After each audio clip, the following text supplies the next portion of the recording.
Friends, welcome to my academy. Friends, आज के इस क्लास में आपके सीटेट के एग्ज़ाम के लिए सीडीपी पेपर 1 पेपर 2 दोनों के प्रीवियस क्वेश्चनों को डिस्कस करने वाले हैं। तो चलिए देखते हैं आज के क्वेश्चन। इसके अलावा अगर आपको सीटेट एग्ज़ाम के लिए सीडीपी के पेड नोट्स चाहिए तो आप मुझे 7706974820 पे मैसेज करके पेड नोट्स को परचेज कर सकते हैं। नोट्स आपके एग्ज़ाम के लिए बहुत ज़्यादा इंपॉर्टेंट है। यहाँ से आपको अपने एग्ज़ाम में डायरेक्ट क्वेश्चन देखने को मिल जाएंगे। यहाँ पर क्वेश्चन क्या है, निम्नलिखित में से कौन सा प्रश्न महत्व प्रत्यास्मरण को नहीं अपितु आलोचनात्मक सोच को बढ़ावा देता है। ठीक है, ऑप्शन क्या दे रखा है, टेलीफोन का आविष्कार किस वर्ष में हुआ। देखिए यहाँ पर आलोचनात्मक सोच को बढ़ावा देने की बात की गई है। ठीक है, क्रिटिकल थिंकिंग की बात हो रही है। इसका मतलब क्या होता है, बच्चा जो है कई डायरेक्शन में सोच पाए, यानी कि एक ही क्वेश्चन के जो है कई सारे आंसर बच्चा यहाँ पर बता पाए, है ना।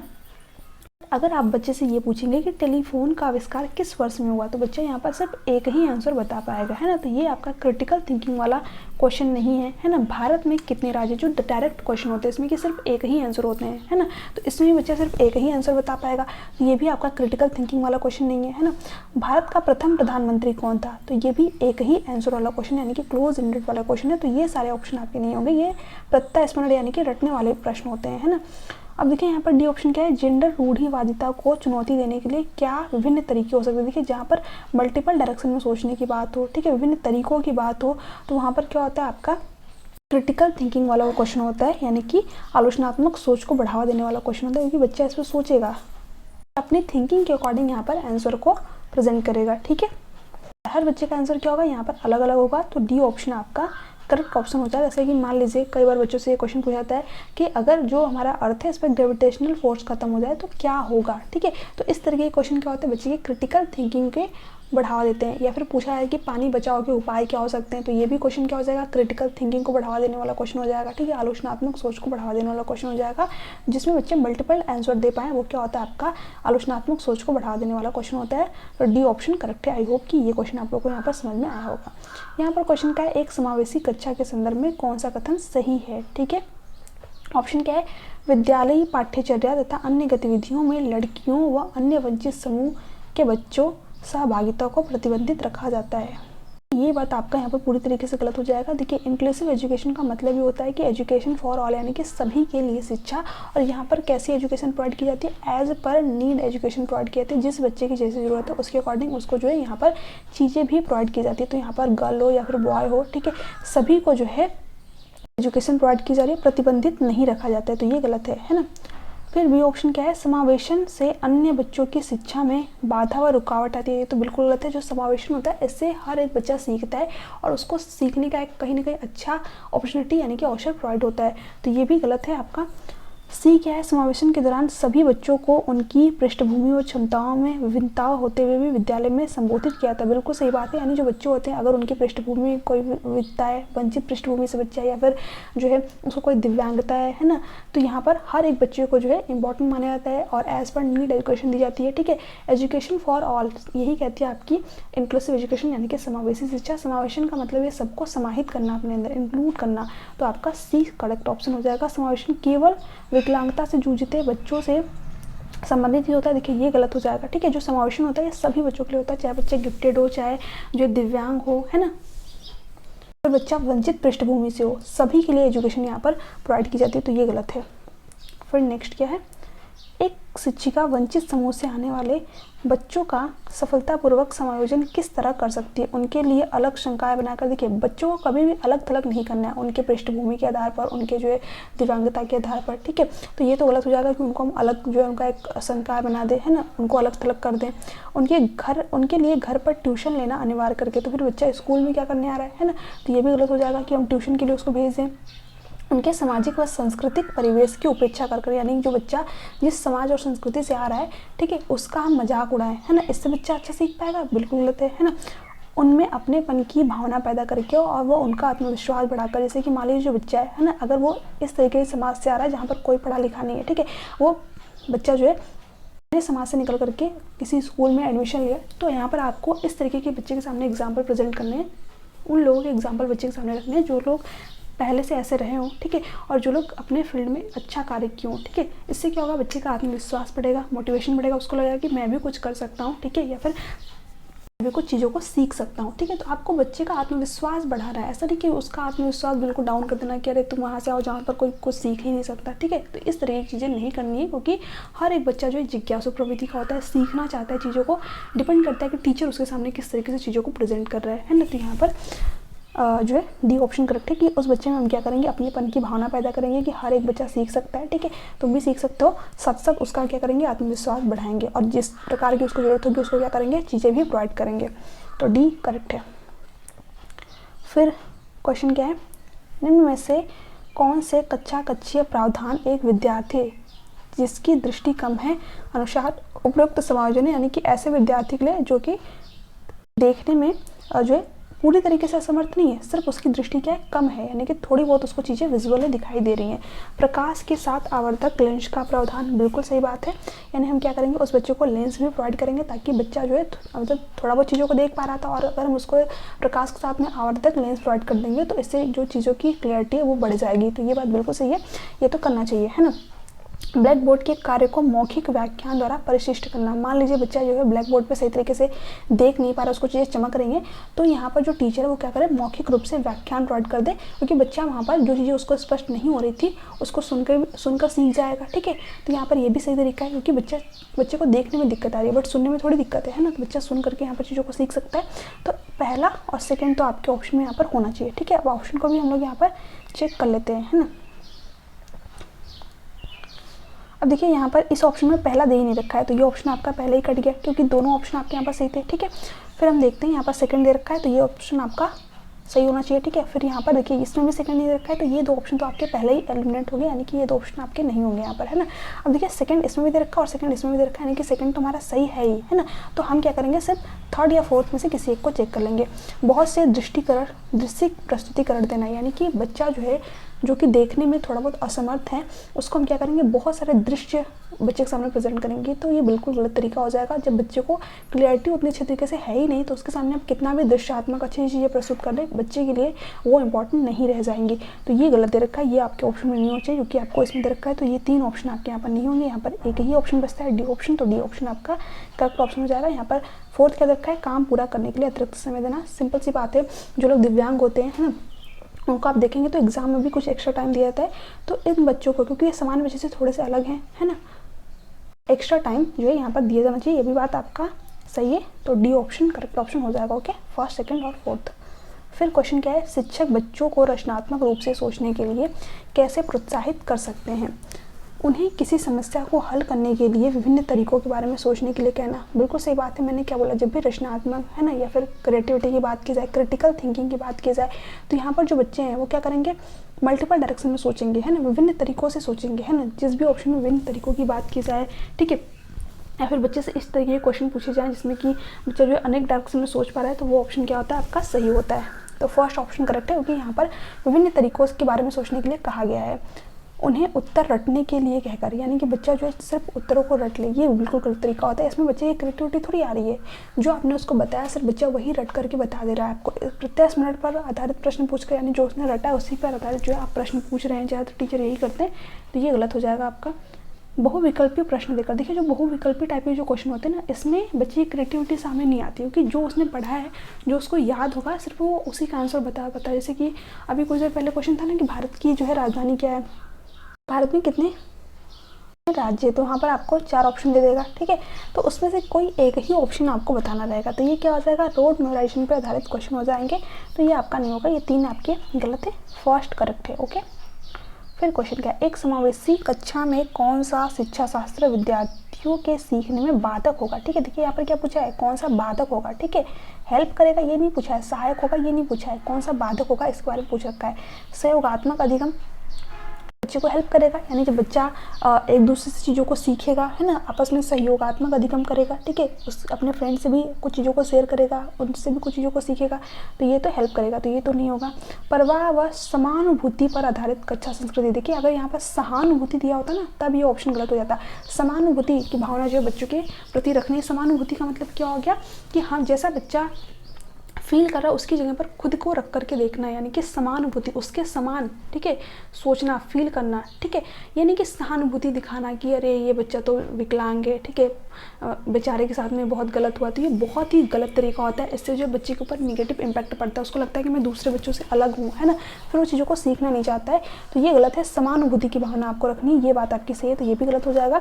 मानकीकृत निर्देश, देखिए जो इंक्लूसिव एजुकेशन है मानकीकृत निर्देश की बात नहीं करती है, ये आपके फ्लेक्सिबल लचीलेपन की बात करती है, तो ये आपका गलत है और यही आपका जो है करेक्ट ऑप्शन हो जाएगा। क्योंकि हमसे क्वेश्चन में क्या पूछा है, कौन सा जो है विद्यार्थी को सीखने में, मतलब शिक्षा शास्त्र विद्यार्थी के सीखने में बाधक होगा, तो क्या होगा, जो मानकीकृत, जो फिक्स्ड करिकुलम होगा, ठीक है, या फिर जो फिक्स्ड इंस्ट्रक्शन होगा, ये बच्चे को सीखने में बाधित करेगा। तो सी ऑप्शन करेक्ट है। उचित समायोजन, जब आप बच्चे को एक उचित समायोजन देंगे, यानी कि उसके अकॉर्डिंग उसको चीज़ें प्रोवाइड करेंगे, ठीक है, अपनी टीचिंग मेथड वगैरह में चेंज लाएंगे, तो ये तो बच्चे को सीखने में हेल्प करेगी, ठीक है। तो ये 3 तो आपका जो है समावेशन में हेल्प करेगा, बट एक ही जो है बाधा क्रिएट करेगा, तो सी ऑप्शन करेक्ट ऑप्शन हो जाएगा। फिर आगे क्या है,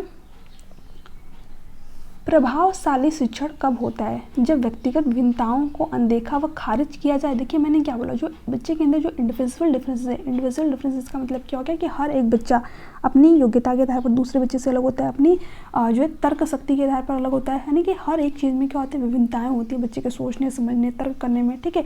दूसरा बच्चा जो है क्या होता है, अलग होता है प्रत्येक दूसरे बच्चे से, ठीक है। तो यहाँ पर जो व्यक्तिगत जो इंडिविजुअल डिफरेंसेस है, क्या इसको इग्नोर करना चाहिए, अनदेखा करना चाहिए और सभी को एक ही तरीके से पढ़ाना चाहिए, ये गलत है। हमें जैसे बच्चे की ज़रूरत है ना, जिस बच्चे की जैसी कैपेसिटी उसके अकॉर्डिंग उसको चीज़ें प्रोवाइड करनी पड़ेगी, है ना। जैसे कि मान लीजिए कोई बच्चे होते हैं जिनको कि एक बार में चीज़ें समझ में आती है, वहीं पर कोई बच्चे होते हैं जो कि 2 से 3 बार बताने पर भी नहीं समझ पाते, तो क्या हम उन बच्चों को छोड़ देंगे? नहीं, आपको सभी को एक साथ लेकर के चलना पड़ेगा, ठीक है। सबके अकॉर्डिंग चीज़ों को प्रिपेयर करना पड़ेगा, तैयार करना पड़ेगा। तो ये आपका गलत है कि उनको हम अनदेखा कर देंगे, खारिज कर देंगे, ये गलत है। जब संप्रत्यों को अमूर्त बनाकर वह असंदर्भित तरीके से पढ़ाया जाए, यानी जो संप्रत्य हैं उनको अमूर्त पढ़ाया जाए, ठीक है, यानी जो चीज़ें बच्चा टच एंड फील कर ही नहीं पा रहा है, जो चीज़ें बच्चा देख ही नहीं पा रहा है, उसके बारे में बताया जा रहा है नहीं, और असंदर्भित तरीके से, यानी संदर्भ से नहीं जोड़ रहे हैं, जो बच्चा पहले से जानता है चीज़ें उससे हम रिलेट करके जो है संप्रत्यों को नहीं बता रहे हैं, असंदर्भित तरीके से, जो जानते नहीं उससे हम जो बच्चों को चीज़ें बता रहे हैं, तो ये बिल्कुल गलत तरीका है, तो ये भी आपका यहाँ पर नहीं होगा। जब कक्षा का वातावरण भय और तनाव पर आधारित है, तब देखिए बच्चे को सीखने नहीं चाहता है ना, फिर स्कूल भी नहीं आना चाहता है बच्चा, तो तनाव और भय से जो है भरपूर क्लासरूम नहीं होना चाहिए, ठीक है। क्लासरूम क्या होना चाहिए, तनाव रहित होना चाहिए, भय रहित होना चाहिए, तो ये गलत है। जब सीखने में संवेगों के इस्तेमाल को स्वीकार व संबोधित किया जाए, बिल्कुल सही बात है, यानी जो बच्चे के इमोशन होते हैं, है ना, उनको स्वीकार किया जाए, संबोधित किया जाए, तो डी ऑप्शन करेक्ट ऑप्शन हो जाएगा।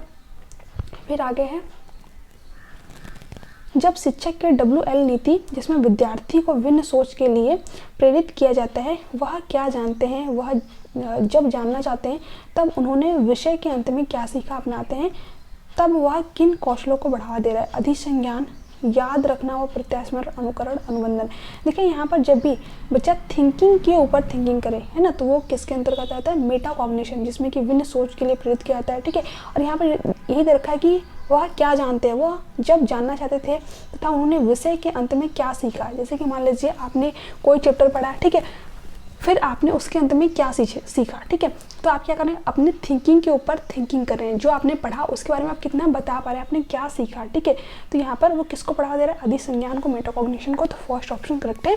याद रखना और प्रत्यास्मरण आपका नहीं होगा, अनुकरण भी आपका यहाँ पर नहीं होगा, अनुबंधन भी आपका यहाँ पर नहीं होगा, यहाँ पर फर्स्ट ऑप्शन करेक्ट है। यहाँ पर देखिए क्वेश्चन क्या है, निम्नलिखित में से कौन सी पद्धति शिक्षक केंद्रित है, सहयोगात्मक शिक्षा, व्याख्यान, अवधारणात्मक मानचित्र, प्रयोगों का संचालन। देखिए शिक्षक केंद्रित की बात की है तो सहयोगात्मक शिक्षा तो आपका चाइल्ड सेंटर्ड एजुकेशन में होता है, अवधारणा मानचित्र भी आपका चाइल्ड सेंटर्ड एजुकेशन में होता है, ठीक है। प्रयोगों का संचालन, क्योंकि यहाँ पर जो लर्निंग बाय डूइंग होती है, बच्चा जो है कुछ एक्टिविटी करके सीखता है। व्याख्यान जो है आपका शिक्षक यानी कि टीचर सेंटर्ड मेथड है, आप सभी ने पढ़ा भी होगा, तो आपका जो लेक्चर मेथड होता है वो क्या होता है, टीचर सेंटर्ड मेथड होता है, तो आपका बी ऑप्शन यहाँ पर करेक्ट ऑप्शन हो जाएगा। फिर यहाँ पर नेक्स्ट क्वेश्चन क्या है, निम्नलिखित में से कौन सा समस्या समाधान में बाधा डालता है, ठीक है। यहाँ पर देखिए ये नहीं पूछा है कि समस्या समाधान में हेल्प करता है, बाधा डालता है उसके बारे में पूछा है।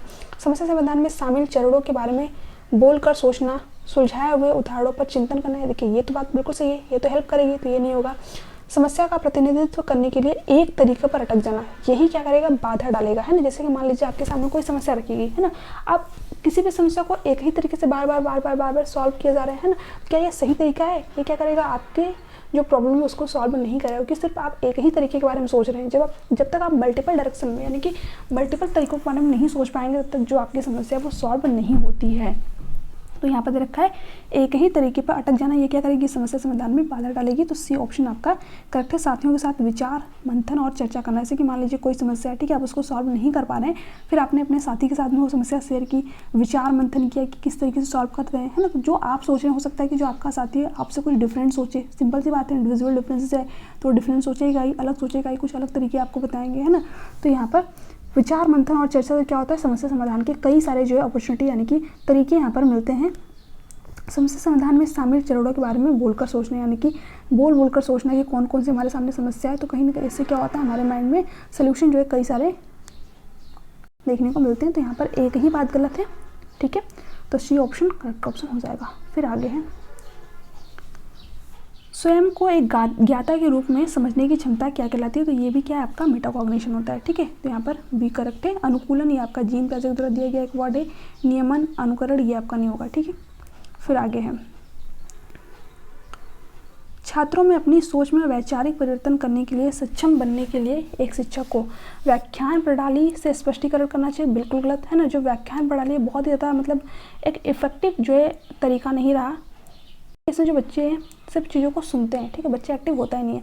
छात्रों के साथ चर्चा करना और उदाहरण और गैर उदाहरण प्रेस करना चाहिए। बिल्कुल सही बात है। जब बच्चों के साथ में जो टीचर होता है वो इंटरेक्ट करता है, ठीक है, उदाहरण प्रस्तुत करता है, गैर उदाहरण प्रस्तुत करता है, तो यहाँ पर बच्चा अच्छी तरह से चीज़ों को सीख पाता है। बच्चों को उनकी सोच बदलने के लिए पुरस्कार देना चाहिए, नहीं, कभी भी बच्चों को थिंकिंग उसकी चेंज करने के लिए पुरस्कार या फिर दंड नहीं देना चाहिए, है ना। बच्चे की सोच बहुत ज़्यादा इंपॉर्टेंट होती है, तो ये गलत है। बच्चों को खुद से सोचने के लिए हतोत्साहित करना चाहिए और उन्हें सिर्फ शिक्षक की बात सुनने और उनका पालन करने के लिए करना चाहिए, ठीक है। तो ये गलत हो जाएगा कि सिर्फ जो बच्चा है वो टीचर की बात सुने, है ना, खुद का दिमाग कुछ लगाया ही नहीं, ये गलत है ना। फिर आगे है, महारत उन्मुख शिक्षार्थियों की विशेषताएं हैं कि उनमें विफलता का डर और क्षमता का दृष्टिकोण होता है। देखिए, जो महारत उन्मुख वाले विद्यार्थी होते हैं ना, ये क्या होता है, इंटरनल रूप से अल्पप्रेरित होते हैं। इनमें जो विफलता का डर होता है वो कम होता है, क्योंकि ये सिर्फ चीज़ों को सीखना चाहते हैं, ठीक है। ये नहीं सोचते कि मैं पास होऊंगा या फिर फेल होऊंगा, ठीक है। इनका ये रहता है कि सिर्फ मैं चीज़ों को सीख जाऊँ, कितना मैं अच्छे तरीके से उस चीज़ को सीख सकता हूँ, ठीक है। तो ये पास और फेल होने से बहुत ज़्यादा नहीं डरते हैं। तो यहाँ पर जो विफलता का डर है क्या होता है, कम होता है। और क्षमता का क्या होता है, वृद्धिशील दृष्टिकोण होता है, यानी कि हम अपनी कैपेसिटी पे काम करेंगे, अपनी क्षमता पे काम करेंगे। जैसे कि वो 3 इडियट मूवी का डायलॉग है ना, ये तो याद भी नहीं है, ठीक है, बट बढ़िया सा था, कोई लास्ट में बोलता है आमिर खान, ठीक है। तो ये आपका यहाँ पर वही वाली बात हो गई। तो ए ऑप्शन करेक्ट ऑप्शन हो जाएगा, ओके। फिर यहाँ पर क्वेश्चन देखते हैं, ओके। एक शिक्षक विद्यालय में विभिन्न सांस्कृतिक कार्यक्रमों का आयोजन करता है जिसमें भारत के विभिन्न त्यौहार तथा परंपराओं को प्रदर्शित किया जाता है। कार्यक्रम आयोजन के क्या उद्देश्य होने चाहिए। सहयोगात्मक अधिगम को बढ़ावा देना, बिल्कुल सही बात है। जब जो विभिन्न सांस्कृतिक कार्यक्रमों का आयोजन होगा तो उसमें जो बच्चे एक दूसरे से सहयोगात्मक तरीके से भी चीज़ों को सीखेंगे, तो ये बात तो सही है। विविधता का सम्मान, क्योंकि यहाँ पर देखिए विभिन्न सांस्कृतिक कार्यक्रमों का जो है आयोजन किया जा रहा है, तो सिंपल सी बात है कि संस्कृति का जो है, ठीक है, और विविधता का यहाँ पर सम्मान किया जा रहा है, सभी की संस्कृति को महत्व दिया जा रहा है, तो ये भी सही है ना। सृजनात्मकता को बढ़ावा देना, ये भी बात सही है, क्योंकि बच्चे की कहीं ना कहीं यहाँ पर क्रिएटिविटी निकल के सामने आएगी, है ना। हर बच्चे की संस्कृति अलग होगी, समाज अलग होगा, तो यहाँ पर बच्चा अलग तरीके से चीज़ों को रिप्रेजेंट करेगा। तो ए बी सी तीनों बातें आपकी सही है। रूढ़िवादिता को बढ़ावा देना, नहीं, रूढ़िवादिता को यहाँ पर कम किया जा रहा है, बढ़ावा नहीं दिया जा रहा है, ठीक है। तो ये गलत है आपका, यहाँ पर ए बी सी आपका करेक्ट है, ठीक है, जो कि आपके कौन से ऑप्शन में दे रखा है, यानी कि फर्स्ट सेकंड थर्ड आपका करेक्ट है, फर्स्ट ऑप्शन में दे रखा है, तो ये ऑप्शन सही है। फिर यहाँ पर क्वेश्चन क्या है, ठीक है। फिर लास्ट क्वेश्चन हम लोग का यहाँ पर, एक शिक्षक में निम्नलिखित में से गुण होने चाहिए। समानुभूति के बारे में मैंने बताया था, सहानुभूति का गुण नहीं होना चाहिए, समानुभूति का गुण होना चाहिए, तो ये तो सही है आपका, सभी में दे रखा है, ठीक है। देखभाल, सिंपल सी बात है, ये भी होना चाहिए। प्रामाणिकता और सहिष्णुता, देखिए ये चारों ही बातें एक टीचर में होनी चाहिए, ठीक है। तो यहाँ पर कौन सा ऑप्शन सही है, डी ऑप्शन, ठीक है। फिर आ गया लास्ट क्वेश्चन आज का, बच्चों को आंतरिक रूप से प्रेरित करने का एक प्रभावी तरीका है पुरस्कार प्रदान करना। देखिए, जब आप बच्चे को पुरस्कार प्रदान करते हैं ना, तो बच्चा आंतरिक रूप से भी प्रेरित नहीं होता है, बाह्य रूप से भी प्रेरित होता है, ठीक है। तो जब भी बाहरी कारक को प्रदान करना, ठीक है, बाहरी रीजन की वजह से बच्चा किसी कार्य को करे, तो वहाँ पर बच्चा बाहरी रूप से भी प्रेरित होता है, आंतरिक रूप से नहीं। दंड देना, ये तो गलत हो जाएगा, दंड क्या है, बाहरी कारक है, तो ये भी गलत है।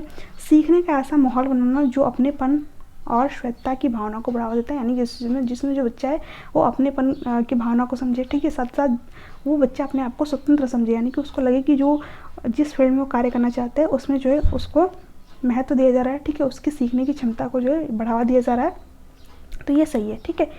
सूचना के पूर्ण अनुपालन और निष्क्रिय ग्रहण को प्रोत्साहित करना नहीं, ठीक है, सक्रिय चीज़ों को प्रोत्साहित करना है, निष्क्रिय ग्रहण को नहीं, सब चीज़ों को रटना ये गलत हो जाएगा। इंटरनल मोटिवेशन का मतलब ये होता है कि बच्चा आंतरिक रूप से तो खुद कुछ चीज़ों को करना चाहे, उसको किसी को कहने की जरूरत नहीं पड़े, ठीक है। तो ऐसा आगे जब आप माहौल क्रिएट कर देंगे इसमें बच्चे का इंटरेस्ट होगा, बच्चा उस चीज़ में जो है अच्छा करना चाहेगा, तो खुद ही जो है अपने आप वो चीज़ों को सीख जाएगा, ठीक है।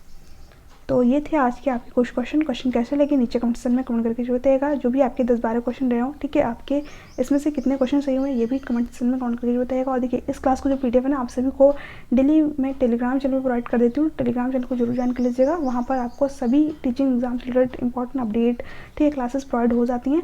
तो चलिए मिलते हैं नेक्स्ट क्लास में, तब तक के लिए bye bye, take care, thanks for watching, thank you so much.